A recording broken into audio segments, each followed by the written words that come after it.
BBC दुनिया में आज देखिए, भारत और कनाडा के बीच फिर बढ़ा तनाव। कनाडा ने भारत के उच्चायुक्त संजय कुमार वर्मा और दूसरे राजनयिकों पर खालिस्तान समर्थक एक्टिविस्ट हरदीप सिंह निज्जर की हत्या के मामले में जुड़े होने का लगाया आरोप। भारत ने अपने उच्चायुक्त समेत अन्य राजनयिकों को वापस बुलाने की घोषणा की। स्वागत है आपका बीबीसी दुनिया में। मैं हूं विदित मेहरा। जानेंगे भारत के कदम पर अब कनाडा ने क्या दी प्रतिक्रिया, लेकिन पहले हेडलाइंस। लेबनान में जारी इसराइल के हमलों के बीच हिजबुल्लाह के रॉकेट्स के निशाने पर इसराइली सेना का ट्रेनिंग बेस, 4 सैनिकों की मौत, कई घायल। इस बीच उत्तरी गजा से लोगों को फिर हटाने लगा इसराइल। क्या पूर्व इसराइली जनरल की सुझाई योजना पर किया जा रहा है काम? चीन के युद्धाभ्यास से हाई अलर्ट पर आई ताइवान की सेना। पूरे द्वीप को घेरते हुए चारों ओर समंदर में अभ्यास कर रही है चीन की सेना। अफगानिस्तान में तालिबान के नैतिकता मंत्रालय ने लिया धीरे धीरे नया कानून लागू करने का संकल्प, जिसमें मीडिया पर लगेगा किसी भी जीती जागती चीज की तस्वीरें प्रकाशित करने पर बैन। कार्यक्रम में सबसे पहले बात भारत और कनाडा के बीच गहराते राजनयिक तनाव की। भारत ने कनाडा से अपने उच्चायुक्त संजय कुमार वर्मा और दूसरे राजनयिकों को वापस बुलाने का फैसला किया है। इसके साथ ही भारत ने कनाडा के दिल्ली स्थित उच्चायुक्त को सम्मन किया है। कनाडा ने भारत के साथ साझा किए एक डिप्लोमेटिक कम्युनिकेशन में कनाडा में भारत के उच्चायुक्त संजय कुमार वर्मा और अन्य भारतीय राजनयिकों पर जून 2023 में खालिस्तान समर्थक एक्टिविस्ट हरदीप सिंह निज्जर की हत्या के मामले में जुड़े होने का आरोप लगाया है। भारत ने कनाडा के इस रुख पर विरोध जताते हुए दिल्ली स्थित उसके मिशन के सीनियर डिप्लोमेट को सम्मन किया है। विदेश मंत्रालय ने कहा कि कनाडा में भारतीय उच्चायोग और अन्य राजनयिकों पर बेबुनियाद निशाना अस्वीकार्य है। सोमवार की शाम भारतीय विदेश मंत्रालय ने कहा कि ट्रूडो सरकार के रवैये के कारण भारतीय राजनयिकों की सुरक्षा खतरे में है। बयान में कहा गया है, हमें वर्तमान सरकार में कोई भरोसा नहीं है। इसी को देखते हुए भारत सरकार ने कनाडा से अपने उच्चायुक्त समेत अन्य राजनयिकों को वापस बुलाने का फैसला किया है। भारत के विदेश मंत्रालय ने अपने बयान में कहा, प्रधानमंत्री जस्टिन ट्रूडो हिंसक अतिवादियों और आतंकवादियों को पनाह दे रहे हैं, जो कनाडा में भारतीय राजनयिकों और वहां के सामुदायिक नेताओं को धमकी देते हैं। कनाडा की सरकार ऐसा अभिव्यक्ति की आजादी के नाम पर होने दे रही है। और भारत में कनाडा के शीर्ष राजनयिक स्टीवर्ट व्हीलर ने क्या कहा, देखिए। Canada has provided credible, irrefutable evidence of ties between agents of the government of India and a murder of a Canadian citizen on Canadian soil. Now it is time for India to live up to what it said it would do and look into those allegations. और Canada से हमारे साथ जुड़ गए हैं वरिष्ठ पत्रकार जसवीर शमील। जसवीर, सबसे पहले यही जानेंगे कि यह तनाव किस वजह से शुरू हुआ? विदित, ये तो तनाव जो शुरू हुआ है, इसमें थोड़ा बहुत तो पहले भी चलता था, मगर जब हरदीप निज्जर का मर्डर हुआ उसके बाद ये जो सिचुएशन है ज्यादा खराब हुई। और थोड़ी देर तो बात वैसे चल रही थी, फिर मगर जब Canadian prime minister Justin Trudeau ने पार्लियामेंट में इसके बारे में एक बयान दिया था कि हमारे पास कुछ ऐसे सबूत मिले हैं कि इस मर्डर के साथ इंडियन एजेंसी का हाथ है, उसके बाद ये तनाव ज्यादा बढ़ा है। और क्योंकि उसके बाद इंडिया ने काफी रिएक्ट किया था और कनाडा के कई डिप्लोमेट्स को वापस भेज दिया था, तो तब से ये जो तनाव है या जो दोनों देशों के संबंध हैं बहुत ज्यादा खराब हो गए। अब इस तनाव को आप आगे कहां जाते देखते हैं? देखो, इसमें क्या है कि यहाँ एक पब्लिक इंक्वायरी चल रही है, जांच चल रही है फॉरेन इंटरफियरेंस के बारे में। और उसमें सिर्फ इंडिया की इंटरफियरेंस की बात नहीं है, प्राइमरली वो चाइना की इंटरफियरेंस के बारे में बात शुरू हुई थी कुछ साल पहले। तो उसके बारे में एक यहाँ इंडोर जांच के लिए पहले कमेटी बनाई गई थी, उसने अपनी रिपोर्ट दी, मगर उससे अपोजिशन सेटिस्फाइड नहीं थी। उन्होंने मांग की कि पब्लिक इंक्वायरी, जनतक इंक्वायरी इसके बारे में हो। तो फिर एक कमीशन बनाया गया था लास्ट ईयर। अब वो कमीशन काम कर रहा है और उसने इस साल दिसंबर में अपनी रिपोर्ट देनी, और कल और परसों इस कमीशन के आगे प्राइम मिनिस्टर ने पेश होना है। तो एक तो हमें ये लिंक लग रहा है कि प्राइम मिनिस्टर के पेश होने से पहले पहले कनेडियन गवर्नमेंट कुछ ना कुछ एक्शन करना चाहती थी या दिखाना चाहती थी, ताकि पब्लिक ओपिनियन जो है उसको एड्रेस किया जा सके। क्योंकि कनाडा में एक पब्लिक इशू भी है, स्पेशली चाइना की इंटरफियरेंस के बारे में शुरू हुआ था, मगर बाद में हरदीप निज्जर के मर्डर के बाद इंडिया का भी उसमें नाम आ गया। और अपोजिशन में स्पेशली जगमीत सिंह की पार्टी ने काफी प्रेशराइज किया गवर्नमेंट को कि इंडिया का एंगल भी इन्वेस्टिगेट किया जाना चाहिए। और उस बात में ये जो हरदीप निज्जर का जो मामला जब जुड़ गया तो ये मामला गंभीर हो गया। सो अब ये प्रॉब्लम ये है कि इलेक्शन है नेक्स्ट ईयर कनाडा में, तो और ये कमीशन की रिपोर्ट दिसंबर में आनी है। तो पॉलिटिकल जो रीजन है उसकी वजह से हमें लगता है कि ये अभी चलता रहेगा जी। और ये अभी नेक्स्ट ईयर तक तो कम से कम जब तक ये इलेक्शन नहीं होती हमें लगता है कि इशू हॉट रहेगा, क्योंकि प्राइम मिनिस्टर और रूलिंग पार्टी पे प्रेशर बड़ा रहेगा अपोजिशन की तरफ से। और चाहे ये सभी मानते हैं हमारे पॉलिटिशियन के कनाडा इंडिया ट्रेड रिलेशन उनके लिए बहुत इंपॉर्टेंट हैं, कनाडा ये अफोर्ड नहीं कर सकता कि इंडिया के साथ ट्रेड रिलेशन या डिप्लोमेटिक रिलेशन खराब हो, मगर पॉलिटिकल प्रेशर भी है और अगले साल अक्टूबर से पहले इलेक्शन नहीं है। सो मुझे लगता है कि तब तक तो ये मामला ऐसे ही चलता रहेगा।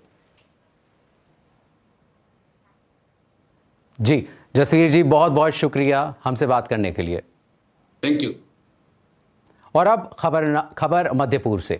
दुनिया भर की निगाहें लेबनान पर हैं, तभी उत्तरी गजा में इसराइल ने अपनी सैन्य कार्रवाई बढ़ा दी है। फलस्तीनी स्वास्थ्य कर्मियों ने कहा है कि जबालिया शरणार्थी कैंप में फूड डिस्ट्रीब्यूशन सेंटर पर आज हुए हवाई हमले में कम से कम 10 लोगों की जान गई है और दर्जनों घायल हुए हैं। ये हमला मध्य गजा में अलक्सा अस्पताल पर हमले के बाद हुआ, जहां देर अल बलाह के एक कंपाउंड में और उसके आसपास विस्थापित फलस्तीनी टेंट में शरण लिए हुए थे। इसराइल का कहना है कि ये अस्पताल हमास के लड़ाकों द्वारा एक कमांड सेंटर के तौर पर इस्तेमाल हो रहा था, जिससे कि ये गुट इनकार करता है। कुछ लोगों को इस बात का डर है कि इसराइल उत्तरी गजा से लोगों को जबरदस्ती निकालने के प्लान पर काम कर रहा है। देखिए हमारे अंतर्राष्ट्रीय मामलों के संपादक जेरेमी बोवन की ये रिपोर्ट। ये इरेज क्रॉसिंग है। यह गजा में दाखिल होने का मुख्य रास्ता हुआ करता था। बीते साल अक्टूबर 7 को हमास के हमलों में इसराइल के बाकी इलाकों की तरह इसे भी नुकसान पहुंचा। इसराइली मजबूती से गजा में बने हुए हैं और उनके हमले जारी हैं। वो अभी भी हमास को खत्म करने और बंधकों को मुक्त कराने के युद्ध के लक्ष्य को हासिल नहीं कर पाए हैं। इसराइल पत्रकारों को सेना के साथ उसकी निगरानी में भेजने के अलावा गजा पर जाकर रिपोर्टिंग नहीं करने देता। इसलिए हम यहाँ इस बाड़बंदी के नजदीक आए, लेकिन सैन्य क्षेत्र में जाना भी मुश्किल है। राहत एजेंसियों का कहना है कि इसराइल उत्तरी गजा को ऐसी जगह बनाता जा रहा है जहां कोई न रह पाए। एक साल से चल रहे संघर्ष के बाद इसराइल में निराशा बढ़ रही है। ऐसे में जंग को किसी मुकाम तक पहुंचाने के नए तरीकों पर चर्चा हो रही है, जिनमें उत्तरी गजा पर बेतहाशा सैन्य दबाव बढ़ाना शामिल है। न सिर्फ हमास के बचे हुए लड़ाकों पर, बल्कि संयुक्त राष्ट्र के आंकड़ों के मुताबिक अब भी वहां रह रहे करीब 4 लाख आम लोगों पर भी।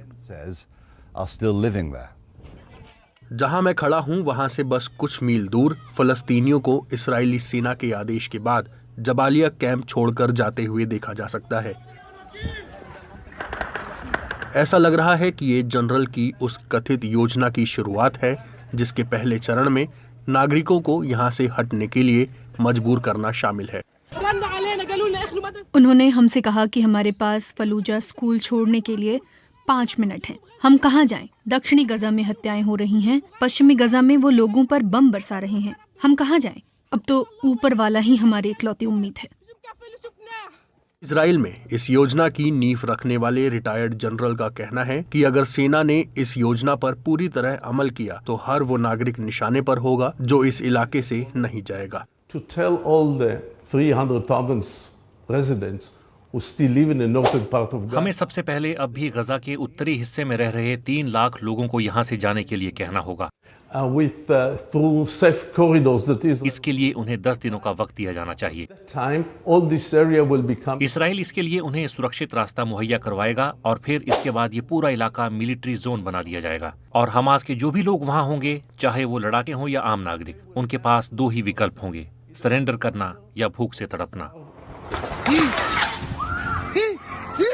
कुछ को बाहर निकलते समय गोली मार दी गई। राहत एजेंसियों का कहना है कि इसे फिल्माए जाने के बाद इसराइल ने जबालिया कैंप को सील कर दिया है और हजारों लोग खाने और दूसरी सुविधाओं के बिना ही फंस गए हैं। इस एम्बुलेंस में 7 साल की डाना थी जो बुरी तरह लहूलुहान थी। डॉक्टरों का कहना है कि जबालिया में अस्पतालों पर बमबारी की गई है और जनरेटर्स के लिए ईंधन खत्म हो रहा है। डाना अब अपनी मां अमर के साथ दक्षिण के अस्पताल में थोड़ी सुरक्षित हैं। ये सब और कितने दिनों तक चलता रहेगा, जहां वो हमारे बच्चों को निशाना बनाते रहेंगे? अरब देश कहाँ है? सऊदी अरब कहाँ है? क्यों कोई हमारे साथ नहीं खड़ा? और हमारा दोष क्या है? हमें जाने के लिए कहा गया, लेकिन कोई भी हमारे बच्चों की रक्षा नहीं कर सकता। इसका हल एक ही है, युद्ध विराम, लेकिन उसकी उम्मीदें भी धूमिल होती जा रही हैं। इसराइल से मैंने गजा में यूएन से संपर्क साधा। क्या आपको लगता है कि 1 साल बाद वहाँ जो हो रहा है उसे दुनिया में कुछ लोगों ने सामान्य मान लिया है?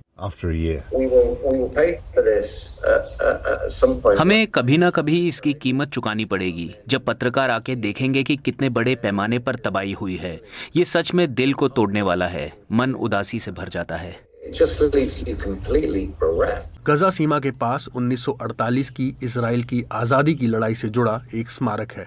वो साल जब 7 लाख से ज्यादा फलस्तीनी या तो भाग गए थे या उन्हें निकाल दिया गया था।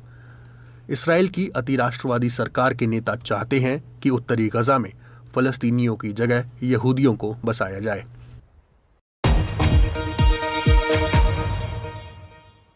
और उधर चीन ताइवान के चारों ओर बड़ा सैन्य अभ्यास कर रहा है। चीनी सेना ने यह कदम ताइवान के राष्ट्रपति विलियम लाई के उस बयान के बाद उठाया है जिसमें उन्होंने कहा कि ताइवान चीन के कब्जे का कड़ा प्रतिरोध करेगा। चीनी सेना ताइवान के चारों ओर वहां मौजूद है जहां लाल घेरे हैं। चीन के इस सैन्य अभ्यास का नाम है जॉइंट स्वॉर्ड 2024B। इस बीच ताइवान के राष्ट्रपति सुरक्षा का जिम्मा संभालने वाले प्रमुख अधिकारियों के साथ इमरजेंसी मीटिंग्स में हिस्सा ले रहे हैं। बीजिंग में मौजूद बीबीसी संवाददाता स्टीफन मैकडॉनल्ड का मानना है कि इस सैन्य अभ्यास का शायद वैसा असर नहीं होगा जैसा चीन चाह रहा है।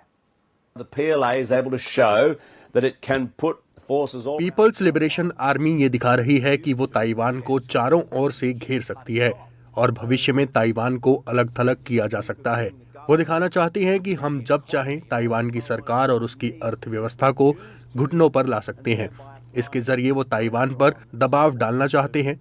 वो बस ये चाहते हैं कि ताइवान किसी भी तरह चीन का हिस्सा बन जाए। हालांकि ताइवान के ज्यादातर लोगों पर शायद इसका बिल्कुल उल्टा असर हुआ है।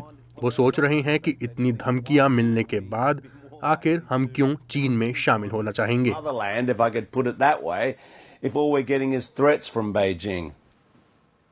पाकिस्तान इस बार शंघाई सहयोग संगठन के सम्मेलन की मेजबानी कर रहा है। इस संगठन को एक तरह से पश्चिमी देशों के सैन्य गठबंधन नेटो के काउंटर के रूप में देखा जाता है। इस सम्मेलन में भारत, चीन, रूस और ईरान समेत यूरेशियन क्षेत्र के कई नेता भाग ले रहे हैं। ऐसे में पाकिस्तान में क्या कुछ तैयारियां, बता रही हैं बीबीसी संवाददाता फरहद जावेद। पाकिस्तान में एससीओ के इजलास से पहले इस वक्त इस्लामाबाद में तकरीबन लॉकडाउन की सूरत हाल है। पब्लिक मूवमेंट जो है उसको मिनिमम कर दिया गया है ताकि जो सिक्योरिटी अरेंजमेंट्स हैं उनको यकीनी बनाया जा सके। मुख्तलिफ ममालिक के जो की लीडर्स हैं वो इस समिट में शरीक हो रहे हैं, जिनमें चाइना के प्राइम मिनिस्टर, रशिया के प्राइम मिनिस्टर, ईरान के वाइस प्रेसिडेंट और इंडिया के फॉरेन मिनिस्टर भी इस मीटिंग में शिरकत कर रहे हैं। पाकिस्तान के प्राइम मिनिस्टर शहबाज शरीफ इन तमाम लीडर्स के साथ, सिवाय इंडिया के फॉरेन मिनिस्टर के, इन तमाम लीडर्स के साथ वो बायलैटरल मीटिंग्स भी करेंगे। जबकि इस पूरे समिट के दौरान मुख्तलिफ शोबों जिनमें ट्रेड, एनर्जी, क्लाइमेट चेंज जैसे इश्यूज़ शामिल हैं, इन सब पर बातचीत की जाएगी। दूसरी जानिब पिछले 3 हफ्तों के दौरान इस्लामाबाद में भी हालात जो हैं वो कशीदा ही रहे। पाकिस्तान तहरीक इंसाफ के लीडर इमरान खान के सपोर्टर्स यहाँ पे प्रोटेस्ट करने के लिए इकट्ठे हुए। कई प्रोटेस्टर्स को पुलिस ने अरेस्ट भी किया, जबकि अब भी इमरान खान की पार्टी ने ये अनाउंस किया है कि अगर उनको इमरान खान से जेल में मिलने ना दिया गया तो वो 15 अक्टूबर को दोबारा प्रोटेस्ट करेंगे, एक ऐसे वक्त में जबकि यहाँ इस्लामाबाद में SCO का समिट हो रहा होगा। दूसरी जानिब चाइनीज़ कॉन्वॉय पे कराची में हाल ही में जो अटैक हुआ उसके बाद भी जो सिक्योरिटी है उसको सख्त कर दिया गया है। पाकिस्तान में इस इजलास को बहुत अहम समझा जा रहा है और जो एक्सपर्ट्स हैं, जो पॉलिटिकल एक्सपर्ट्स हैं ख़ास तौर पे, वो ये कह रहे हैं कि इस इजलास की सिग्निफिकेंस इसलिए भी ज़्यादा है क्योंकि पाकिस्तान को एक इनसिक्योर मुल्क के तौर पर दुनिया भर में देखा जाता है। और कनाडा के साथ संबंधों में खिंचाव पर भारत की प्रतिक्रिया के बाद कुछ देर पहले कनाडा के अधिकारियों ने प्रेस कॉन्फ्रेंस में बताया कि देश में कई सारी आपराधिक गतिविधियां हो रही हैं जिनमें भारत से जुड़े लॉरेंस बिश्नोई जैसे गैंग भी हैं। तो इस पूरे विवाद पर कवरेज के लिए आप आ सकते हैं BBC हिंदी की वेबसाइट और ऐप पर। कार्यक्रम में आज इतना ही। कल रात 10 बजे हम फिर हाजिर होंगे।